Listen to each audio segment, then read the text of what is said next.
Assalamu alaikum wa rahmatullah. Bienvenue mes chers élèves à la première partie du chapitre 16, Force et interaction. À la fin de ce chapitre, vous serez capable de reconnaître les effets d'une force, classifier les forces en forces de contact et forces à distance, indiquer les caractéristiques d'une force, faire l'inventaire des forces agissant sur un système et finalement déterminer graphiquement la résultante de deux forces. Dans cette vidéo, on va traiter les 4 premiers objectifs.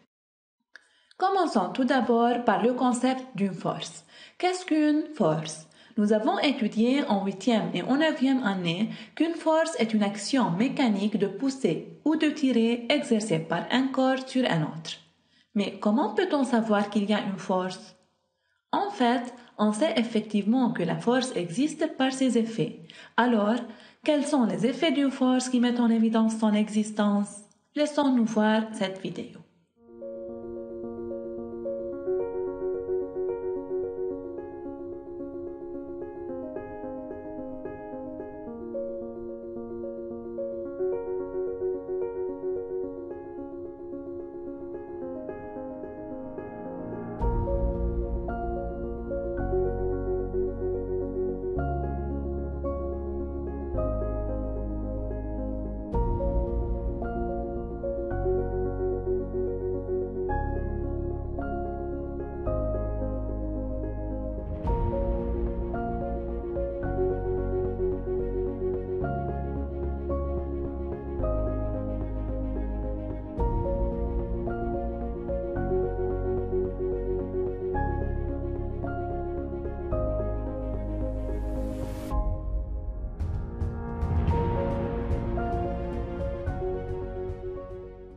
Alors, une force peut provoquer le mouvement d'un corps, modifier le mouvement d'un corps en changeant sa direction, sa vitesse ou en s'arrêtant, et encore, une force peut déformer un corps.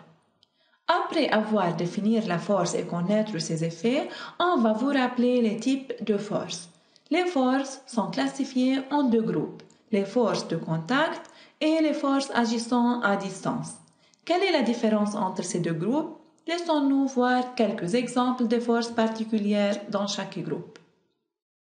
Les forces de contact sont des forces qui résultent de l'interaction entre deux objets en contact direct l'un avec l'autre, telles que la force musculaire appliquée par un corps sur un objet en contact avec lui. Encore, on a la force de frottement qui agit sur un objet en mouvement sur une surface rugueuse ou sur des objets qui ont tendance à bouger. Une telle force s'oppose au sens du mouvement de l'objet, qu'on appelle alors force résistive. Notons que la résistance de l'air est une sorte de frottement entre l'air et l'objet en mouvement. Une autre force de contact est la réaction normale exercée par le support où le corps se repose et qui l'empêche de tomber. Le mot normal signifie que cette force est perpendiculaire au support. Encore, nous avons une force de contact appelée la tension, qui est exercée par les ressorts, les cordes, les chaînes sur les objets qui y sont attachés. Toutes ces forces n'existent que si les deux corps qui interagissent sont en contact. C'est pourquoi elles sont appelées forces de contact. Passons maintenant aux forces agissant à distance, où les corps en interaction ne doivent pas être nécessairement en contact. Une de ces forces la plus importante est la force gravitationnelle ou le poids, exercée par la gravité de la Terre sur tous les objets. Cette force tire tous les objets vers le centre de la Terre avec une intensité m fois g. Une autre force agissant à distance est la force magnétique, appliquée par un aimant sur un autre aimant ou sur quelques objets métalliques appelés substances magnétiques.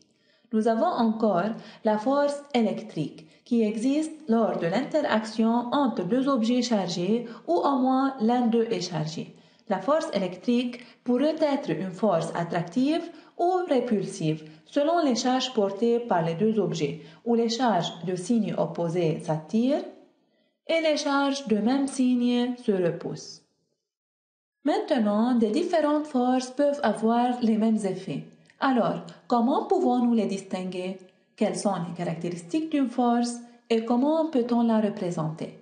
Chaque force est caractérisée par son point d'application, qui est le point auquel la force est appliquée, sa direction, qui pourrait être horizontale, verticale ou oblique faisant un angle alpha avec l'horizontale ou la verticale, son sens, par exemple vers la droite, vers la gauche, vers le haut ou vers le bas, etc. Et encore, chaque force est caractérisée par sa norme qui est l'intensité de cette force exprimée en newton. Toutes ces caractéristiques sont présentées dans un vecteur, alors on dit qu'une force est une quantité vectorielle et chaque force est représentée alors par un vecteur. Laissons-nous voir comment on représente une force en résolvant cette application. Représenter sur la figure suivante, à l'échelle 1 cm équivaut à 50 newtons, les deux forces horizontales de poussée d'intensité 100 newtons et 50 newtons exercées par la main inférieure et la main supérieure respectivement, ainsi que la force de traction d'intensité de 100 newtons. Alors, on doit représenter les trois forces F1, F2 et F3 et on sait d'après les données que les trois forces sont horizontales et dirigées vers la droite. Il nous reste à savoir la longueur de chaque vecteur force puis la dessiner en utilisant une règle. Pour savoir la longueur de chaque vecteur force, on utilise l'échelle donnée. Chaque 1 cm correspond à 50 newtons. Alors, puisque l'intensité de F1 est 50 newtons, alors le vecteur force F1 doit être de longueur 1 cm. Donc, de son point d'application, qui est le point de contact entre la masse supérieure et l'objet, on dessine le vecteur force F1 horizontal dirigé vers la droite et de longueur 1 cm. Pour le vecteur force F2 d'intensité 100 newtons, on trouve que sa longueur sera 100 fois 1 divisé par 50 qui est 2 cm. De même, on dessine le vecteur force F2 de son point d'application horizontal vers la droite et de longueur 2 cm. Calculons maintenant la longueur du vecteur force F3 en utilisant la même échelle. F3 a une intensité de 200 newtons, ce qui correspond à une longueur de 4 cm. Alors, de la même manière, on représente le vecteur force F3 de son point d'application et de longueur 4 cm. En fait, chaque objet peut être soumis à plusieurs forces. L'inventaire ou le bilan des forces consiste à faire la liste de toutes les forces extérieures agissant sur un système qui est l'objet à étudier. Pour tracer le diagramme des forces agissant sur un système, il faut commencer par préciser clairement le système à étudier. Il faut ensuite identifier toutes les forces extérieures agissant sur ce système et il faut enfin représenter toutes ces forces par des vecteurs sur la figure. Notons que la représentation des forces peut être à l'échelle ou sans souci d'échelle. Pour mieux comprendre, on va résoudre ces deux applications. On considère une boîte S qui est poussée vers le haut sur un plan incliné. On nous demande de nommer, représenter sans échelle les forces extérieures agissant sur S. D'abord, nous précisons le système à étudier qui est la boîte S. Ensuite, nous identifions les forces extérieures agissant sur S. S est en interaction avec la personne, la terre et le support où elle se déplace. Alors, les forces extérieures agissant sur S sont la force de poussée F qui provoque le mouvement, elle est parallèle au plan incliné et dans le même sens du mouvement. Toujours, il y a la force gravitationnelle, le poids, exercé par la Terre sur les objets, qui est toujours appliqué sur le centre de gravité du système et vertical vers le bas. C'est le centre de gravité de S, P est vertical vers le bas. On a encore la réaction normale exercée par le support, qui est le plan incliné. N est toujours perpendiculaire au support. Et on a aussi la force de frottement exercée par la surface et s'oppose au mouvement, alors on la représente suivant le plan incliné, mais de sens opposé au mouvement. Une autre application où on a un bloc et une sphère attachés comme vous voyez dans la figure. On nous demande de nommer et représenter sans échelle les forces extérieures agissant sur B. Alors, le système à étudier est le bloc B. Le bloc B est en interaction avec la Terre. le ressort et la câble, car il est attaché d'une part du ressort et d'autre part à la câble. Donc, les forces extérieures agissant sur S sont, bien sûr, son poids, appliqué sur le centre de gravité de B, vertical vers le bas.